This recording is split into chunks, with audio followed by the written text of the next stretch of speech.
Bonsoir, je reviens avec une nouvelle vidéo ce jeudi 23 septembre 2021. Donc la question que j'ai posée aux cartes est: que penser de la possibilité que la crise chinoise explose, puisqu'il semble très inquiétant qu'une hypothétique faillite de la société Evergrande soit imminente. Donc malgré ça, on entend également que l'État injecte de l'argent. Donc pour l'instant, on ne sait pas trop où on va. Les économistes ont l'air d'être pessimistes, mais doutent encore. Donc j'ai posé donc cette question, toute simple: que penser de la possibilité que la crise chinoise explose, avec le tarot de Marseille, l'oracle de la Triade et l'oracle du Grand Étéla. Donc avec le tarot de Marseille, j'ai été assez étonné du tirage. J'ai obtenu la justice. Alors ça, non, ça ne m'a pas étonné, qui indique eh bien, en fait, quelque chose doit être recadré, rectifié face à un déséquilibre avant d'être acté. Donc là, on voit bien ce que tout le monde sait déjà, que cette société qui a des parts plus qu'importantes pour l'économie chinoise, bon, mais n'est plus à la hauteur, et que donc ça dérégule tout, et qu'il faut revenir à un équilibre prochainement. La deuxième carte, alors celle-là m'a étonné. J'ai le monde, qui est l'arcane le plus puissant du tarot, et donc qui sort en position centrale sur le aujourd'hui et maintenant. Il m'indique qu'en fait, actuellement, on vient pallier aux difficultés liées à la problématique posée. Donc je vous dirai ça après dans ma petite conclusion. Puis j'ai l'impératrice, là encore une lame du tarot qui parle d'intelligence, de pouvoir et de maîtrise. Je me suis demandé si elle symbolisait le gouvernement chinois. Donc pour conclure sur le petit tirage là du tarot, je dirais qu'il montre bien qu'il y a ce déséquilibre notoire que l'on connaît tous dans l'économie chinoise, dont on parle avec l'hypothétique faillite de la société Evergrande. Il semble cependant que pour le moment, avec la carte du monde placée au centre, la Chine et son gouvernement parviennent à maintenir la situation hors du gouffre. L'oracle de la Triade, quant à lui, parle d'équité, de malheur et d'adversaire. Donc l'équité, de nouveau, est placée sous la justice.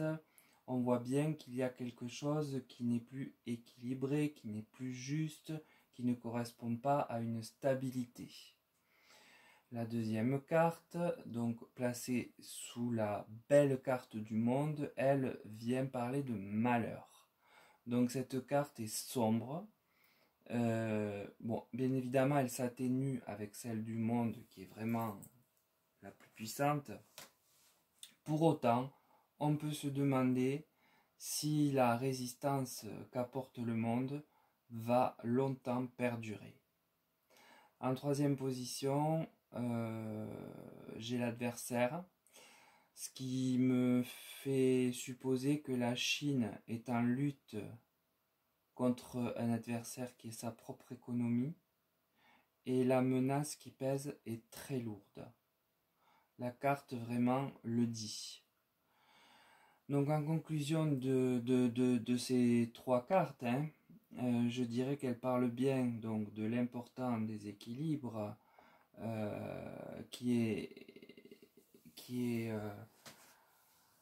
très présent, et ça est vraiment tangible dans ce tirage qui est beaucoup plus négatif que celui du tarot. L'économie est très proche en fait, d'après la triade du chaos. On le sait par les analystes financiers qui planchent sur le problème, et l'adversité, elle est incontournable.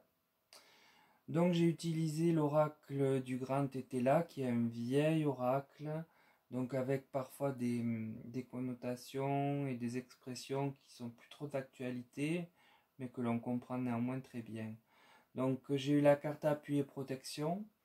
Donc là, il me semble qu'il fait écho au gouvernement qui injecte des sommes afin de ne pas laisser sombrer la société Evergrande. Mais j'ai l'espion et l'imprévoyance qui arrivent juste derrière. Donc hélas, tout ne sera pas maîtrisé car des événements supplémentaires et inattendus risquent de se greffer aux problèmes de base.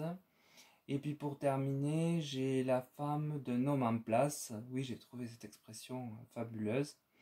Donc elle reprend à mon sens la symbolique de l'impératrice, c'est-à-dire donc le gouvernement. Elle vient représenter le gouvernement. Donc pour conclure ce tirage un peu étrange, en fait, je dirais que il est pessimiste malgré le monde en carte centrale.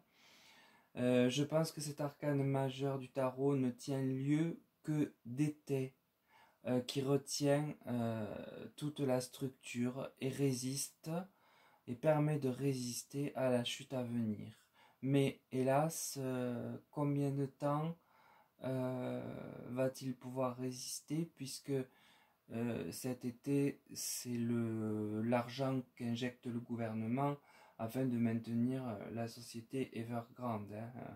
Faut pas se leurrer. Donc combien de temps ça va pouvoir durer? Sans doute pour moi ce sera à court terme, car il ressort bien la carte du malheur en lien direct avec de l'imprévoyance. C'est pas de l'intempérance, c'est de l'imprévoyance, des choses qui vont arriver imprévues et imprévisibles, pas vraiment de leur faute, on peut pas dire ça. Donc j'ai bien peur que d'ici peu et même très rapidement, la chute de cette entreprise ne vienne bien créer un bouleversement économique pour la Chine, lequel d'ailleurs aura des répercussions sur nos pays européens, j'en ai bien peur. Voilà, donc c'est un tirage assez sombre qui me fait penser au tirage que notre ami Laurent m'avait suggéré de faire par rapport à la crise hypothétique de 2023, qui serait le pendant de celle de 29. Est-ce qu'on est là à l'amorce de cette crise de 2023, puisqu'on arrive, presque déjà à 2022 là? Je le crois vraiment. Je pense que les éléments s'enchaînent. Ça va commencer par la Chine et nous gagner. Bon, nous gagner nous avec modération, puisque j'avais vu que on n'aurait pas une crise aussi noire et difficile que la crise de 29. Toujours est-il que j'ai l'impression que c'est le détonateur de la question de Laurent pour notre crise de 2023. Et ce du fait de la société Evergrande qui ne risque de durer que le temps d'un fétu de paille maintenant. J'en ai peur. Voilà donc pour la vidéo pessimiste du soir tard. Donc elle est bien faite le 23, mais le temps que je la poste, ce sera le 24. Donc bon, j'en profite pour vous préciser de nouveau, comme d'habitude, que je mettrai mon mail sous la vidéo au cas où vous auriez besoin de guidance personnalisée. Et que je remercie tous ceux qui sont venus vers moi après l'émission, le live de Christine Haas et Zoé Lafont, et de Stéphane, qui est pour moi très, très présent et un grand soutien, d'un grand soutien. Donc je n'ai de cesse de le remercier et de les remercier tous les trois. Donc merci aussi à vous qui m'avez rejoint. Et j'espère ne pas vous décevoir et vous apporter des tirages un peu plus drôles, un peu plus intéressants, quoique celui-là l'est, hein, mais évidemment pas dans le bon sens du terme. Donc surtout n'hésitez pas, je vous le redis par mail, de m'envoyer des propositions de tirages très généraux qui concernent tout le monde, que je pourrais faire comme j'ai fait celui-ci. Voilà, je vous remercie, je vous salue et je vous dis à très bientôt pour une nouvelle vidéo en attendant que vous me proposiez vos sujets. À bientôt et merci.